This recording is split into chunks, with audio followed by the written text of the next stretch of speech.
then Duffy and Jerdenek, Frantova, Klarma, Robisch and Oliveira. 9 to 18 looks like that, with Ide and Haug, Lindemann, Casillas, Garcia, Rivas, Gomez, Garrido. Dencham, the Olympic bronze medalist, wears 16, and Margit Vanek wears 18. 48 elite athletes lined up, about to take the plunge into the icy South Atlantic waters. 11 degrees. A single lap of the swim. It's been shortened. The age group races that were scheduled to take part today, well, they had their swim leg completely cancelled. The elite athletes swimming, but half distance. So instead of a normal 1,500 metre swim, they will swim just 750 metres. It'll be a quick in and out, and it's bitterly cold in there. Annie Emerson, I bet you're glad you're watching from the warmth of the commentary box.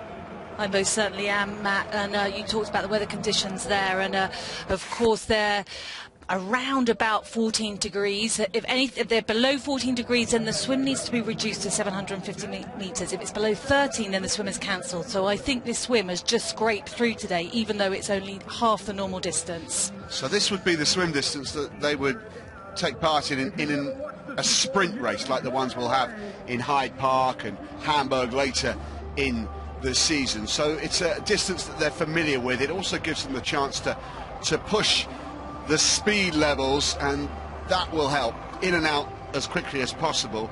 48 athletes in total. Just to remind you, this is the, or it would have been the full Olympic distance, but almost, with the half swim. They'll swim 750 metres, then they will ride on two wheels 40 k's, one 4.1 kilometre lap, followed by 8 4.5 kilometre laps, and the run takes in 4 2.4 kilometre laps, and then a single lap of 400 metres inside the Greenpoint Athletic Stadium. And they were eager to get going. I think they would have been, although I'm not sure how many of them would have really been that eager with the temperature as it is today. Notice quite a few of the girls on the start line there had those neoprene swimming hats on. The water is that cold that it's really important to keep yourself as warm as possible, because what happens in a swim this cold is you come out and it's really hard to get your balance. They're coming up to the one and only turn. Really good speed on this shortened swim. And they'll go around the two yellow inflatable buoys before heading back towards the shore, and hopefully soon enough we'll get a check on exactly who's doing what. The swim hats do carry numbers, but unless we're helped by the information coming from the kayakers alongside the swim, sometimes it's difficult to spot exactly who's doing what. We had an American clean sweep at the last event on the Gold Coast in the warm waters and sunshine of Australia. Jorgensen led the clean sweep, with Sarah True second and Katie Zafiris third. Zafiris is the second best triathlete of the season, finished in second place behind Gwen Jorgensen in Abu Dhabi, in second place again in Auckland, in third place in the Gold Coast race, and is second overall behind Gwen Jorgensen in the current World Triathlon Series standings. And wearing number 1, she's taking advantage, hoping maybe to get her first World Triathlon Series victory today. In the absence of Gwen Jorgensen, she won't get a better chance this season. Yeah, she's been talking a lot about that win, obviously. And interestingly, Matt, she only came onto the scene in 2013. She's only been racing these ITU events since 2013. That's just 2 years. And her improvement in the sport is really been absolutely phenomenal. And with just over 300 metres to go, Katie Zafiris leads them through. Fast-paced triathlon. There are two different transition areas for this race today, so they'll pick up their bikes just close to Key 6 where the swim began, but they'll leave their bikes over by the Greenpoint Athletic Stadium at the end of the 40k ride before they run the 10,000 metre run to complete this almost Olympic distance. Just noticing there, Matt, in our picture, number 3, I think that looks like the stroke of Helen Jenkins. We haven't seen her in the water for a little while, so I might be wrong.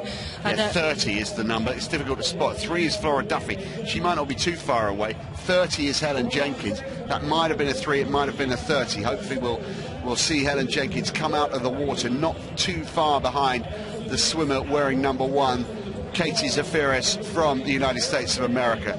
So that's where they are at the moment, out of the ramp. You can see the cones have been placed there to guide them up the walkway and into transition where the bikes await.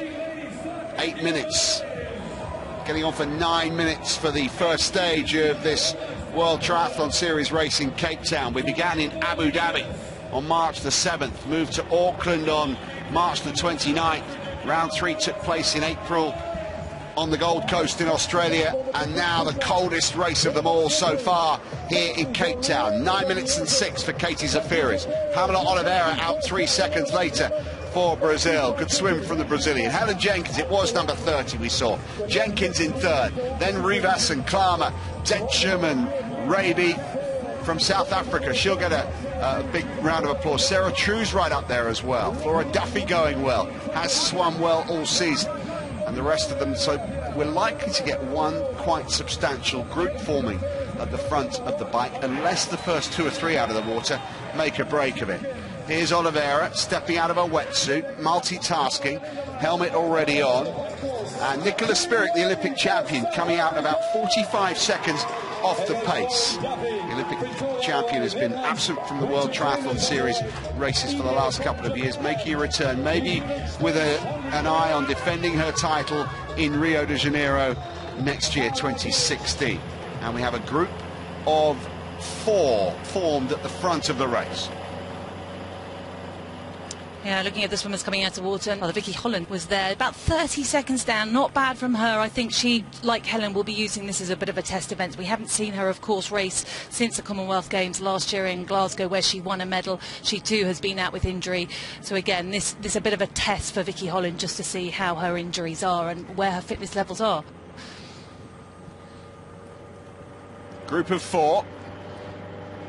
And we'll get a full check. We hope that Helen Jenkins has made it within that group. I know I can see Katie Zafiris leading them. And there is Helen Jenkins, back from injury, and a stunning start for Jenkins with the front pack out of the water. She joins Oliveira, Duffy and Zafiris. This quartet have a chance to do some damage, with the others maybe 20 seconds off the pace at this stage. Duffy, Oliveira, Zafiris and Helen Jenkins of Great Britain making the running at the front of the 40k bike. The chase group are further behind than I thought, and they are around about 3/4 of a minute back. Now we'll pick them up as they just skirt with the Greenpoint Athletic Stadium. This is the second transition area. So this is where they'll park their bikes at the end of the 40k ride and then head off on their 10k run. And the 10k run will conclude with a single lap of the athletic stadium, 400 metres around that track. Looking forward to that. Sadly, there's not too many in at the moment. Hopefully, as the race unfolds, and looking ahead to tomorrow's men's race, when the South Africans have got serious chances with Henry Schoeman and more particularly Richard Murray, maybe we'll see good numbers in there tomorrow. 21 seconds now to the second pack, which isn't a great deal, and it's going to give the second pack a big boost, knowing that they have that first pack in sights.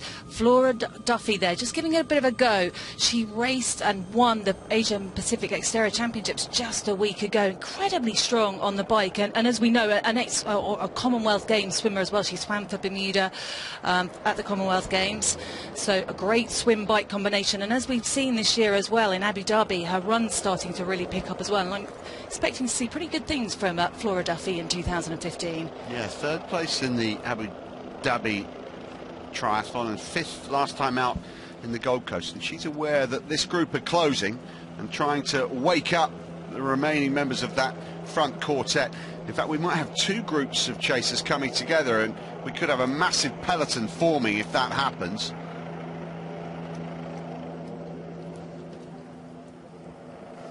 Yeah, this course, some of the coaches, particularly Darren Smith, known as the D Squad coach, he said this is a really, really technical course, and perhaps why some of the athletes might have decided just to sit it out. It's a tough triathlon, this one. It's really cold swim and a very, very technical bike course with lots of twists and turns, and it's almost like a different engine that you need for this course, because it's an in, out. You need a lot of power, and that's where perhaps Helen Jenkins might find herself hurting a little bit, having not had the races in her legs at some of the others. Oliveira there from Brazil just dropped off that front 3. Not not a big surprise to me there. And the front three there, Helen Jenkins, Flora Duffy and Katie Saphir, is just deciding that there's a bit of danger from the pack behind, and they're going to have to really work if they want to do what the likes of Johnny Brownlee did at the Gold Coast when we had 4 athletes break away and they held it right to the end of the 40-kilometre bike ride. Oliveira likely to continue going backwards and will take up a familiar position in the chase group. So we had a quartet breakaway at the end of the swim. That's now been reduced to 3. Oliveira has been dropped, and so it's Duffy, Zafiris and Jenkins. And this is Pamela Oliveira currently on her own in 4th. Not much fun riding on your own. No, really frustrating when you can see the group just ahead of you there, but you know, she had a chance. She was with that group. I'd say what's happened there is they've come out of a turn pretty hard and she's not managed to stay on.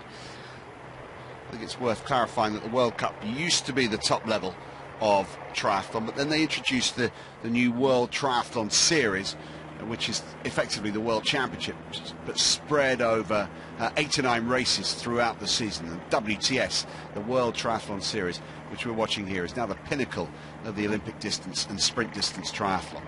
Yeah, I think the World Cup is a way of really getting some of the other athletes out there, and a way of the athletes collecting points that perhaps might not be able to go and race the World Triathlon Series because they haven't got enough points to get in it.